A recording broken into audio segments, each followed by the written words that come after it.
Puisque les jeux disponibles au lancement de la PlayStation Vita ont bénéficié de leur propre sélection, nous nous concentrerons sur les autres supports pour élire le jeu du mois et ses 2 outsiders, notre bon plan téléchargement, notre déception et notre coup de cœur. C'est la sélection du mois de février.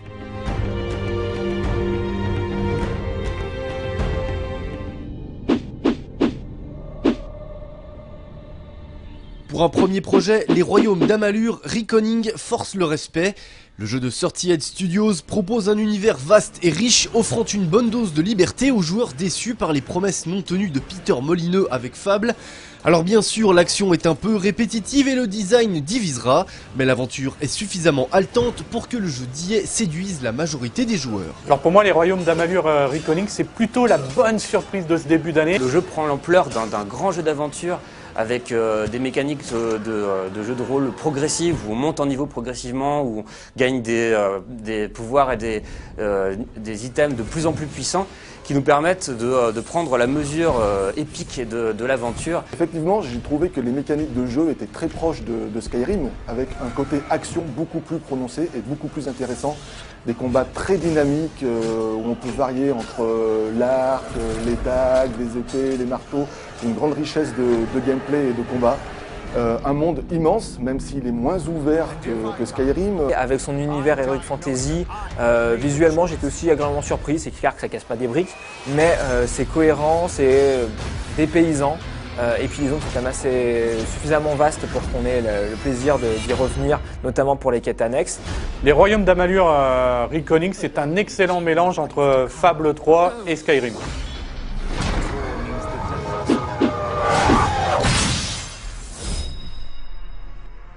Attendu au tournant par une communauté divisée suite au 4e épisode, Soul Calibur 5 revient avec des changements plein ses valises.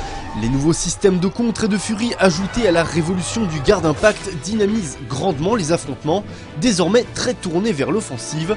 Comme le précédent volet, Soul Cal 5 dispose d'un contenu très réduit en solo, mais corrige cette fois le tir en multijoueur. Cet incontournable de la baston 3D tient donc parfaitement son rang. Alors si le 4e opus de Soul Calibur était finalement assez timide, n'apportait pas grand chose malheureusement, si ce n'est des guests un peu bizarres, le 5e est déjà beaucoup plus courageux à ce niveau-là, puisqu'ils refont presque totalement, on va dire, le système de jeu. En tout cas, il y donne une orientation offensive très marquée. J'ai découvert un jeu vraiment très dynamique, très agréable à jouer et qui propose un multi très sympa, même si de temps en temps les lags sont de la partie. Ça reste extrêmement solide, avec des combats un peu plus vifs que le précédent, vraiment accessibles d'emblée, mais qui ont quand même une certaine profondeur. En particulier le Brave Edge, les Furies. Donc c'est vrai que ça donne un côté très Street Fighter finalement à Soul Calibur.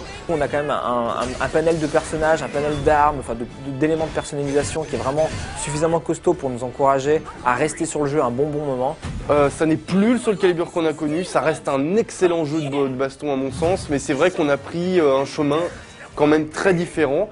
Moi j'aime, maintenant c'est vrai que c'est 2 écoles, je reviendrai avec plaisir de toute façon sur les précédents volets parce que je trouve que justement ce 5e opus apporte une expérience très différente.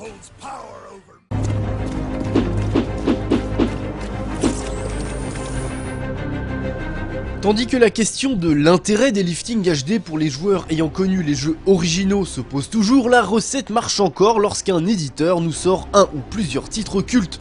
Metal Gear Solid 2, 3 et Peace Walker bénéficient, en plus de leurs énormes qualités de base, d'une réalisation digne des standards actuels, pendant que les fans regretteront l'absence totale de bonus et surtout du premier épisode de la série, les petits nouveaux se délecteront de ces 3 titres majeurs dans le genre action-aventure. Cette compilation Metal Gear Solid HD est vraiment convaincante, c'est un lifting HD réussi pour une série qui le mérite et qui ressemble du coup à une compilation des meilleurs moments, ou parmi les meilleurs moments ludiques que les dernières années ont pu nous offrir, la dernière décennie a pu nous offrir. Même si effectivement il y a beaucoup de cinématiques, il y en a que ça peut déranger, il y a un style qui est particulier, il y a un souci du détail, il y a un amour pour la construction des niveaux, pour la construction des personnages qui gagnent en épaisseur tout au long du jeu. Enfin, c'est vraiment une expérience magique.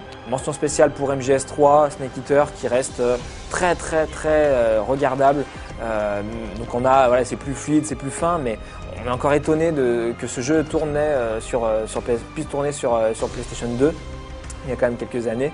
La puissance dramatique des cinématiques, un level design qui est utilisé de manière narrative pour mettre en scène des boss de manière assez époustouflante et toujours très émouvante, et puis un gameplay infiltration qui est à son sommet, on va dire, pour la série, et qui trouve parfaitement ses marques, qui permet d'habiter toutes ces séquences narratives avec toutes les finesses qu'on lui connaît. À 3 jeux plus les 2 bonus, tout à fait recommandables.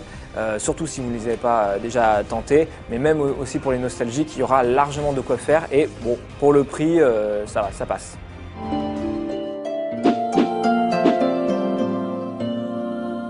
Disponible au Japon depuis quelques mois déjà, Malicious est enfin téléchargeable sur notre PlayStation Network.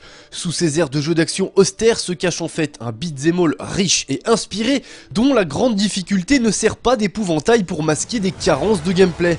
Assez court mais pas très cher, Malicious est tout simplement indispensable pour les amateurs d'action stylée et exigeante. Alors Malicious, moi c'est un jeu qui m'a tout de suite attiré d'un point de vue esthétique, puisque visuellement c'est vraiment très chouette. Au niveau de l'harmonie colorée, c'est vif. Et surtout un gameplay qui est vraiment une espèce de pierre brute qu'il va falloir façonner un peu tout au long du jeu, tout au long des heures de jeu qu'on va passer. Donc le jeu n'est pas très long, ça prend pas beaucoup de temps. Ceci dit, il y a suffisamment de possibilités qui sont un peu cachées ou qu'on nous dévoile pas forcément de la bonne façon, qu'on va découvrir par soi-même. C'est un jeu qui ne retient de son genre finalement que les moments climactiques, en alignant affrontement de boss contre affrontement de boss et en dégraissant le jeu de tous ces rouages un peu lourdeaux narratifs qui parfois parasitent le champ de ce type de jeu. Le jeu est extrêmement difficile, extrêmement exigeant, il faut vraiment trouver comment battre le boss au plus vite, sachant que derrière on a des continues qui sont hyper courts. On revient aux bases du jeu vidéo avec Malicious, c'est-à-dire on me donne un jeu, je vais découvrir qu'est-ce que je peux faire avec, quelles sont les possibilités, j'attends pas tout qu'on me donne clé en main. C'est un petit projet qui se tient parfaitement et qu'on aimerait voir reproduit plus souvent sur les plateformes de téléchargement de consoles.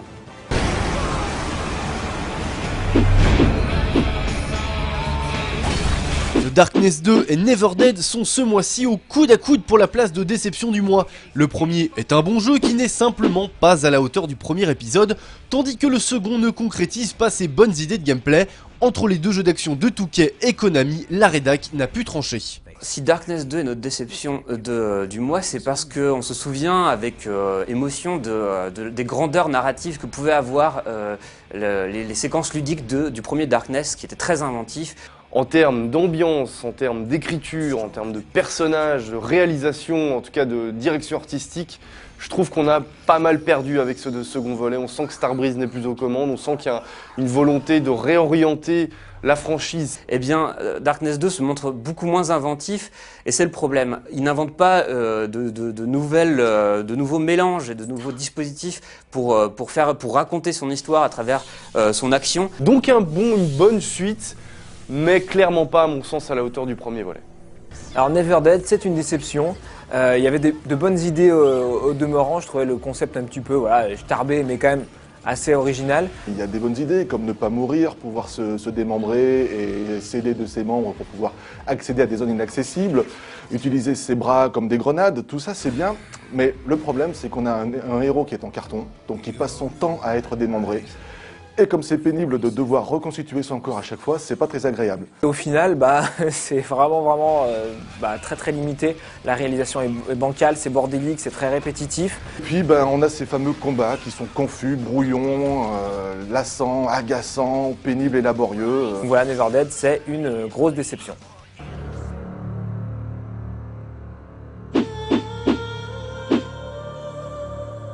Asura's Wars se situe à l'exact croisement entre le jeu vidéo et l'animé. Développé par les japonais de Seabird Connect 2, ce jeu d'action particulier laisse la part belle aux cinématiques et aux actions contextuelles pour raconter son histoire de vengeance.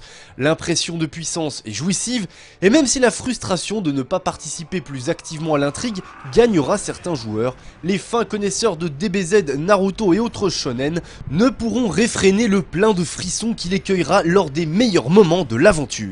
Alors même si ce sont deux jeux très différents, on retrouve un petit peu le même aspect polémique qu'il y a pu avoir du côté d'Heavy Rain avec Asura's Wars. Parce que c'est vrai que c'est un jeu qui, comme la création de Quantic, se situe un peu à la croisée du narratif et du ludique sans donner justement la primauté au ludique sur le narratif. C'est un projet qui consiste à pousser dans ses derniers tranchements le potentiel narratif de la QTE, mais pour le coup, avec cette histoire, avec ces personnages et avec cette énergie qui l'habite, la narration se montre capable de grandes choses pour peu qu'on aime le shonen. J'ai apprécié le ride, même si c'est vrai que j'aurais pas forcément pu payer 60-70 € pour jouer à ce jeu, parce que effectivement on fait peut-être pas assez de choses avec la manette, des actions de joueurs en fait. Donc ça s'éloigne peut-être plus du jeu vidéo que ce qu'on a l'habitude de voir. Mais vraiment, donnez-lui sa chance. Si vous êtes encore une fois bien au fait de ce qu'il propose, si vous n'attendez pas de lui autre chose que ce qu'il a à offrir, c'est vrai que c'est le genre d'expérience à tenter. Moi, ça m'a scotché sur mon canapé du début jusqu'à la fin, ça m'a vraiment soufflé à certains moments. J'ai vraiment vécu des moments assez inoubliables, des combats vraiment dantesques, une succession de moments de bravoure. Donc voilà, à partir du moment où vous êtes au fait de ce qu'il a à offrir, ça peut être une très bonne expérience comme ça l'a été pour moi.